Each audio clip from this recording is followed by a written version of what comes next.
Primer número de balance, el disponible, ¿cierto?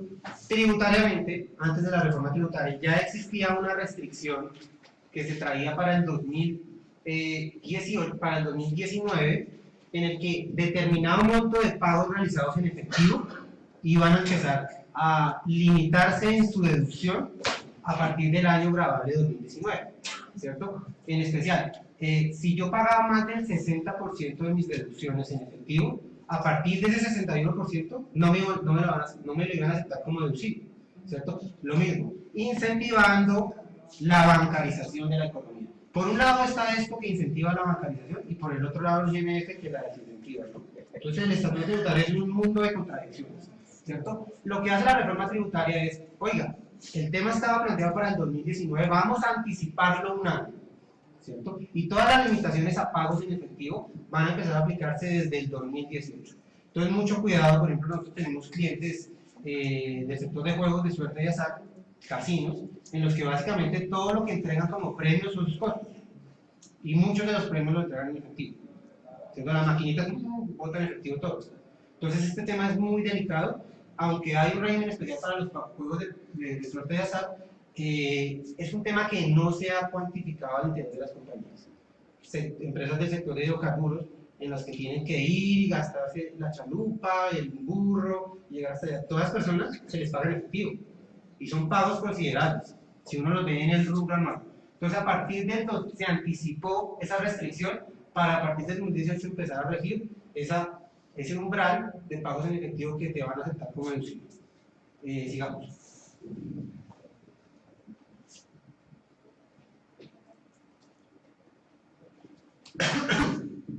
Entonces hablábamos de cartera, ¿cierto?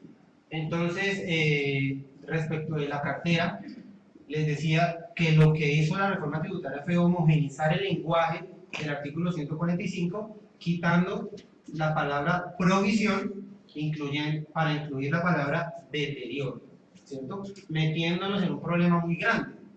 Entonces, cuando la norma me supedita a un reglamento, ¿a qué reglamento me tengo que supeditar? ¿Al reglamento tributario que no fue derogado, ni expresa ni tácitamente, o al reglamento contable que rige las reglas del deterioro de activos y de cartera? ¿Cierto? Hasta el momento no hay ningún pronunciamiento. Lo que hemos recomendado es que por ahora sigan calculando los antiguos métodos general e individual, que como les digo, no se han entendido derogados, ¿cierto? Pero en el evento que surgiera un reglamento, y esto es tan ridículo como que el 1 de abril pudiera salir un reglamento que aplique para el año grabable de 2017, ¿cierto? Y nos tengan en ascuas hasta ese momento para saber cómo yo llevaría mi deterioro de cartera, pues por lo menos se tenga calculado para efectos de la provisión de renta una cartera en función de los criterios fiscales anteriores, ¿cierto? Dándole cierta una primacía al decreto tributario sobre el decreto contable, que puede cerrar un montón de discusiones, pero creemos que puede ser por ahora lo más prudente. Curioso de esta modificación en la cartera. Por lo general siempre hay un ganador, por lo general siempre hay un único ganador en las reformas tributarias, y es el sector financiero. A las personas naturales, a las petroleras, a todo el mundo por lo general les va mal en las reformas, menos a los bancos, ¿cierto? Los bancos tenían establecido que la provisión de cartera que establecían en función de los criterios de la circular básica contable, la superintendencia financiera, era deducible siempre y cuando estuviera individualizada. Los bancos hacen dos tipos de provisiones, igual que todos los mortales, una individual y una general, pero la general no era deducible.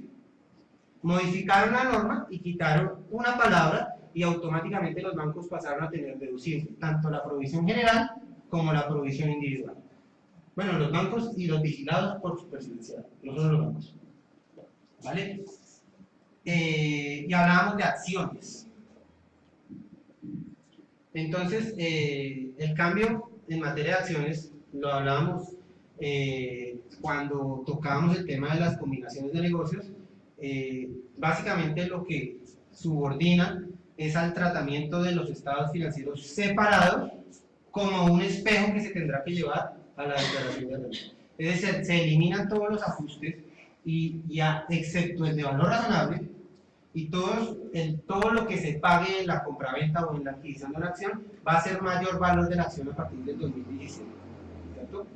hay una implementación interesante que trae la reforma tributaria y también es emanada desde una regla de las normas internacionales y es el pago, los pagos, el tratamiento de los pagos basados en acciones, ¿cierto? Digamos que ya había decretos reglamentarios, se tenía un tratamiento meridianamente claro de cómo se trataba el pago en acciones a un empleado, ¿cierto? En qué momento se materializaba el ingreso para el empleado y el gasto para la compañía. Básicamente esto se extiende y se irradia al estatuto tributario y se trata de dar un matiz más parecido a la norma internacional de contabilidad, ¿cierto? Entonces se dice que la compañía que está generando el pago o un vinculado en el exterior a título del cual se generan las acciones, es decir, yo puedo trabajar para acá para una compañía colombiana, pero dentro de mi paquete remuneratorio está un plan de acciones que yo puedo tener, pero no para ser accionista de la sociedad colombiana, sino de la sociedad del exterior, ¿cierto? Eso tenía un pecado en Colombia, y es que en Colombia muchas veces no quedaba reconocido ese gasto. Claro, Colombia está pagándole a un empleado colombiano, pero con unas acciones en el exterior, ¿cierto? Entonces a Colombia nunca le cargaban ese gasto, o cuando se lo cargaban por otra vía, por un gasto, por un servicio de asistencia técnica, bueno, cosas que no estaban bien, ¿cierto?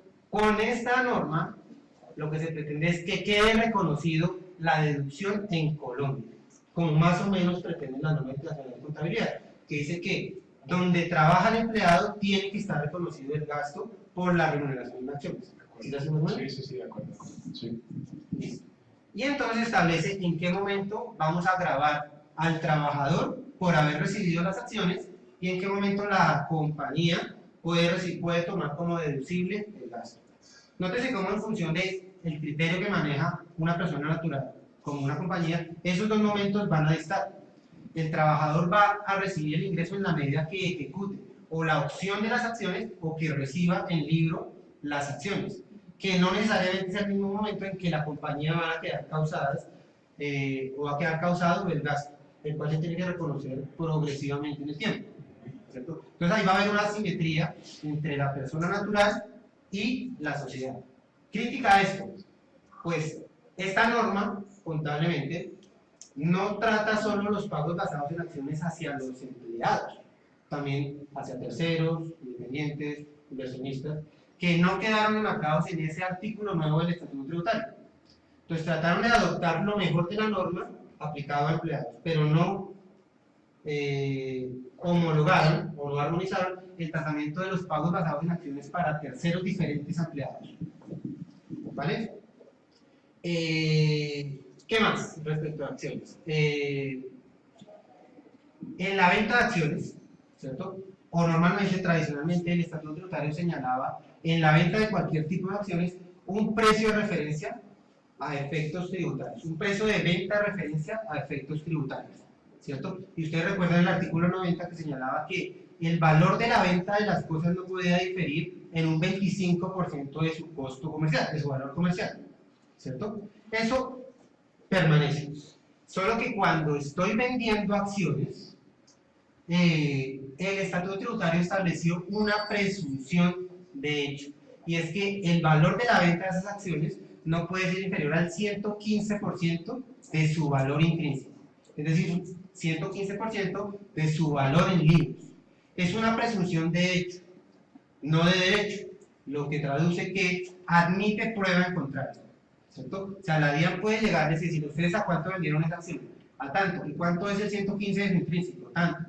¿Por qué difiere? Si ustedes tienen forma de argumentar que el valor comercial de las acciones está por debajo o incluso por encima, bueno, por encima no creo, de ese 115% que trajo como presunción el nuevo artículo 90, pues deberían poder sustentarlo. Pero la DIAN va a venir a atacarlos por el precio en función de ese 115%. ¿Sí? ¿Algo?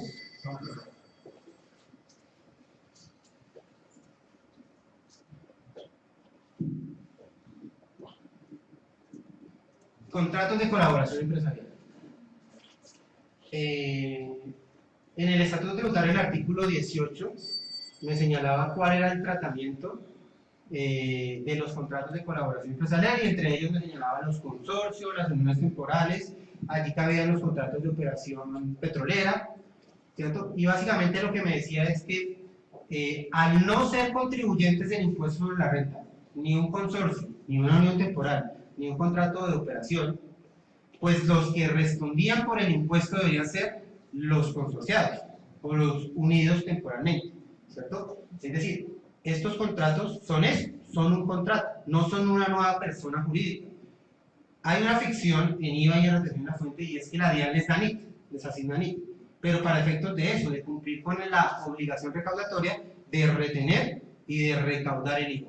Pero ellos no son sujetos ni de derechos ni obligaciones. Bueno, hay otra ficción allá, y es que se les permite contratar personas, pero en la medida que existiera un litigio laboral, el que responde no es el consorcio, sino el que está detrás del consorcio, ¿cierto? Entonces, bajo ese principio que los contratos no son contribuyentes, lo que decía ese artículo es los consorciados o los unidos temporalmente tendrán que declarar los ingresos, costos y gastos en la proporción en que participen dentro del contrato. Hasta ahí, normal. Eso contablemente parecía que se trataba igual. Bueno, entraron nuevas reglas y lo complicó un poco. Lo novedoso de la modificación a este artículo es que con la reforma tributaria metieron dentro del contrato de colaboración empresarial y dentro de los contratos obligados a hacer esta distribución proporcional a las cuentas en participación.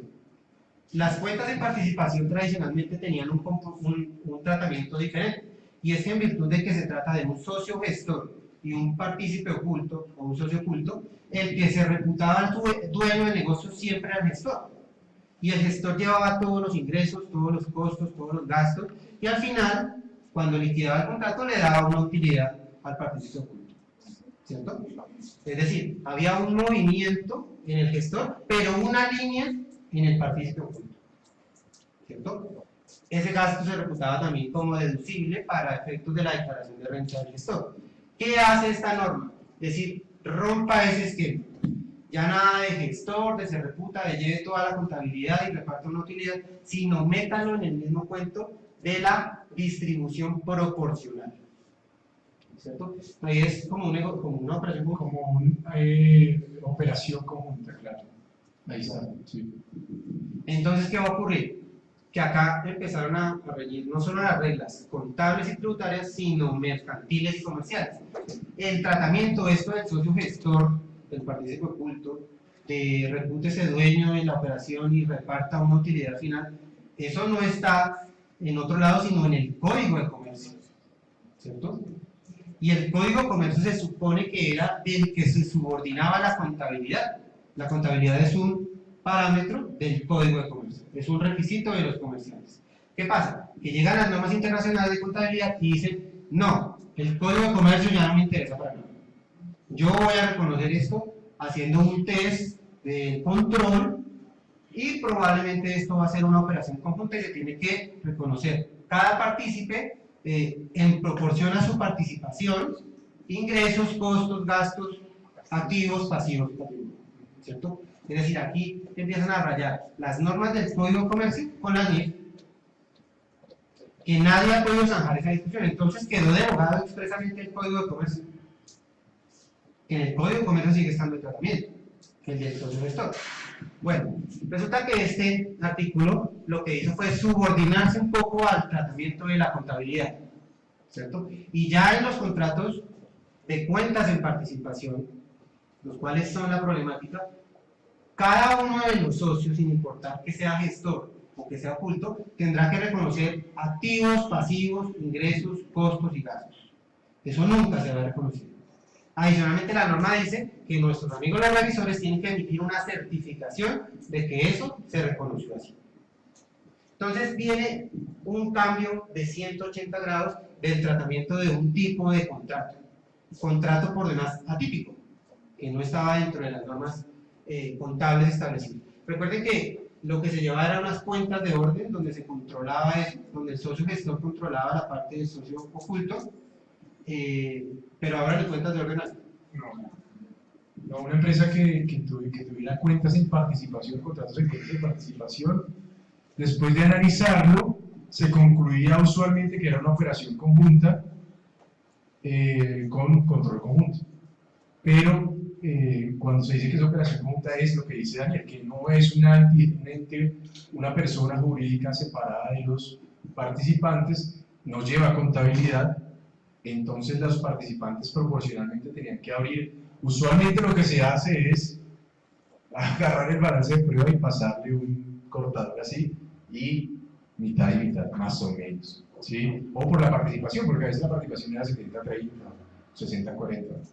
Y eso, entonces ahora lo que hacen estas empresas es sacarle las cuentas de orden, porque ya no va ni acá ni allá, y registrar proporcionalmente en cuentas, incluso abren cuentas separadas, a veces subcuentas separadas, para identificar lo que viene de ese contrato de cuentas en participación, ¿sí?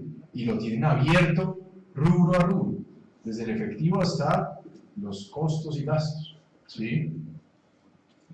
Listo.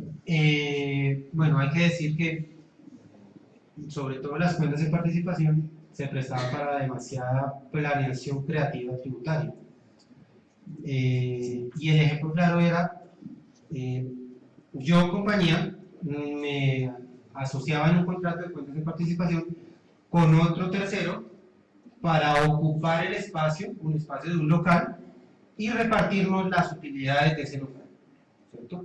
Eso no era otra cosa sino un arrendamiento, ¿cierto?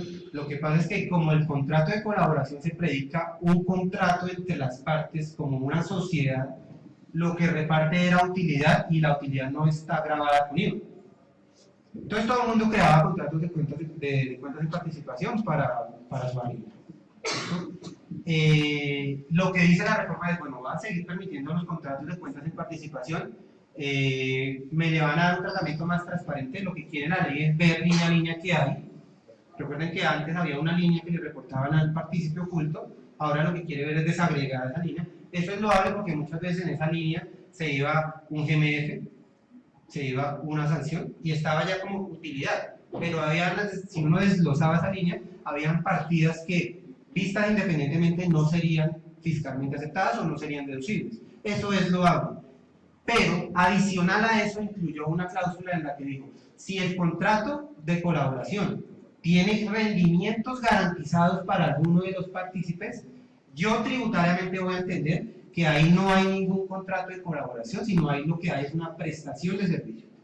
Y el efecto natural de eso es que esa prestación tendría IVA, ¿cierto? Entonces, mucho cuidado con los contratos de cuentas de participación o cualquier contrato de colaboración empresarial. Recordemos que eso es un contrato atípico y muchas veces se suscribe un contrato y se deja al final, ríjase por las reglas de las cuentas en participación.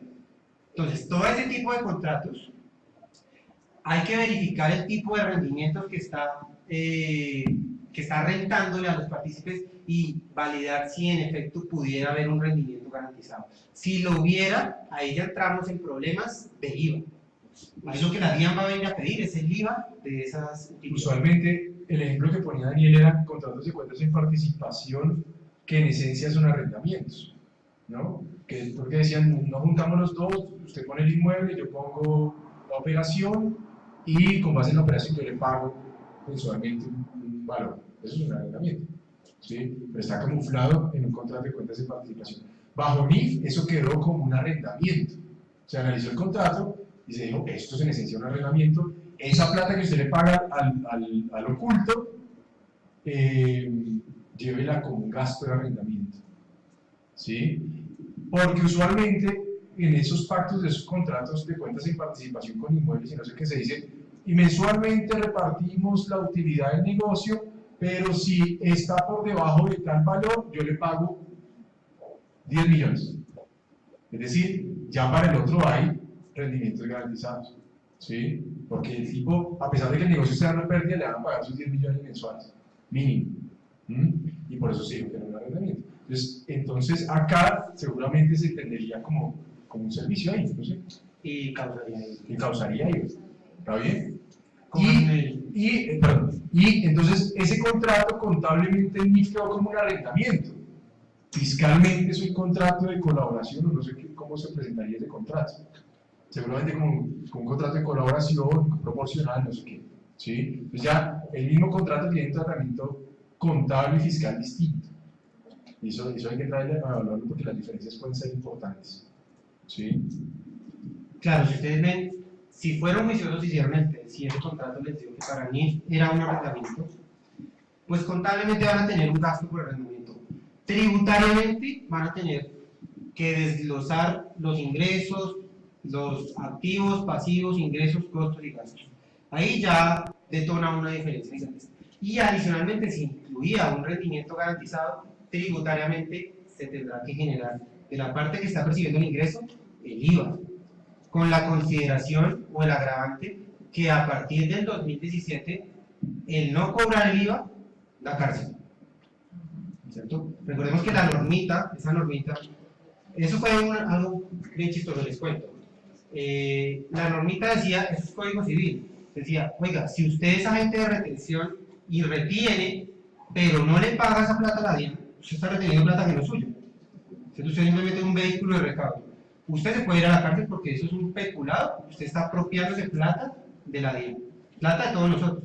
Lo mismo pasaba con el IVA. Si usted cobraba el IVA, pues una factura 100 más 16 de IVA, y se quedaba con los 16 de IVA, igualmente se presumía o se asumía un peculado y usted podía ir a la cárcel. ¿Qué pasa? Que esa norma no tenía el impuesto al consumo. Y entonces con la reforma tributaria dijeron, vamos a meter el impuesto al consumo, porque el impuesto al consumo pues tiene el mismo comportamiento. Pero cuando le metieron el impuesto al consumo, aprovecharon para decir, oiga, no solo el hecho de usted cogerse al IVA para usted genera cárcel, porque lo que muchos hacían es, bueno, entonces yo no cobro IVA, yo soy un ingeniero y le cobro mi factura sin IVA. Como yo no estoy cobrando IVA, pues yo no estoy recaudando un IVA y yo no me voy a la cárcel. La norma cambia y el hecho ahora de usted estar obligado a cobrar IVA y no cobrarlo, así usted no haya cogido un peso, da causal de pena de privación de libertad, ¿cierto? Pena que realmente es una pena de garrote, porque en la medida que usted pague, pues evita la cárcel. Entonces, mucho cuidado con los contratos porque ya tienen demasiados atenuantes. Entonces, tarea, ustedes lleguen a revisar si tienen contratos de este tipo, sobre todo cuentas de participación, miren a ver si puede haber un problema de IVA y miren a ver si puede haber un problema de reconocimiento de contratos implícitos. Aunque no tenemos, pero la reforma tributaria, consciente de lo importante que es este programa de mejoramiento de la infraestructura en Colombia, lo que creó fue un tratamiento especial para todas las concesiones establecidas mediante la figura de APP, Asociación Público-Privada. Entonces ahí lo que les dio fue un beneficio de diferimiento del impuesto. Estas sociedades tienen una metodología de contabilización bien especial, pero para efectos fiscales, solamente hasta que empiecen a percibir ingresos, que son peajes y otras cosas, van a empezar a pagar impuestos.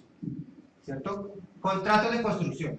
Otra de esas subordinaciones gigantescas que trajo la reforma tributaria, y es que cuando exista un contrato de construcción, aunque eso no representa realmente caja, para efectos fiscales se tendrá que subordinar o dar alcance a lo que establece el método de grado de avance que está en la NIC 11, que está en la NIC 11, y es, digamos, que en la medida que va incurriendo en costos tiene que ir generando un ingreso, ¿cierto? Ojo, esto es grave porque muchas veces, aún incurriendo costos, los ingresos reales de caja están supeditados a entregas de unidades funcionales o a entregas parciales, sin las cuales yo no tengo derecho al pago. Pero tributariamente a la norma, a veces subordinado a lo que dice la NIC 11, lo que me dice es, aún si usted no le han pagado, y si usted tiene un peso para pagar el impuesto, usted tiene que ir reconociendo una utilidad en la medida que va construyendo. ¿Cierto? Entonces, nuevamente, acá no se consultó el principio de capacidad contributiva porque puede generar utilidades, y la contabilidad puede generar una utilidad, y muy lindo de cara a los inversionistas. Pero yo no tengo un peso para pagar el impuesto que me está derivando el amarrarme a esa utilidad contable. Esto es grave en términos financieros, pero quedamos así.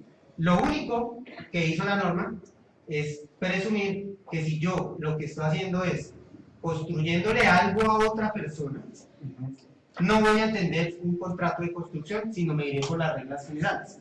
Que ¿cómo es construirle algo a otra persona? Bueno, lo que está diciendo Daniel es que cuando hay una construcción de un inmueble, se puede entender de dos formas. como un servicio de construcción o como un contrato de construcción en el que yo lo único que hago es seguir los lineamientos de la construcción de un inmueble que me da otro, que es el cliente. Y yo lo único que hago es hacer el servicio de construcción. El otro mundo, cuando construyo un inmueble, es que yo esté construyendo un inmueble con mis diseños, con mis lineamientos, y lo que estoy vendiendo es un inventario. Clarísimo, ¿no? Entonces, el contrato de construcción, yo no tengo inventario. Yo lo que tengo es ingresos y costos. Y los voy reconociendo proporcionalmente en la medida en que voy avanzando en esa construcción. Y voy manteniendo un margen de utilidad más o menos permanente más o menos estable durante el tiempo que dura la construcción. En el otro mundo, yo no tengo ingresos hasta cuando entregue el inmueble, porque estoy vendiendo un inventario, o sea, tengo que transferir el riesgo. Entonces, todo lo que yo me gasto, lo capitalizo en un inventario en curso, o en un inventario en construcción. Y no voy a tener ingresos, y así me paguen por adelantado, yo todavía no tengo ingresos, yo tengo ingresos bajo el costo del inventario cuando lo entrego, cuando hago la entrega, la escritura, no sé qué, bajo el inventario el costo y en ese momento reconozco el ingreso. Y si me pagaron anticipado, yo voy manteniendo eso en la 28, el ingreso recibo por anticipado, y cuando entrego es cuando lo vuelvo ingreso y costo. ¿Sí? Y el análisis de cuál de las dos cosas estoy haciendo depende de quién toma las decisiones acerca del diseño, acerca de cómo va a ser, de dónde va a ser, de la estructuración del inmueble. ¿Sí? Entonces la norma también, subordinándose a eso, lo que dijo es, oiga, en la medida que usted en efecto tenga un contrato de construcción, tributariamente llévemelo o reconozca mi utilidad tributaria en la misma proporción de ese grado de avance, ¿cierto? Así usted no tenga un peso. Listo, continuamos.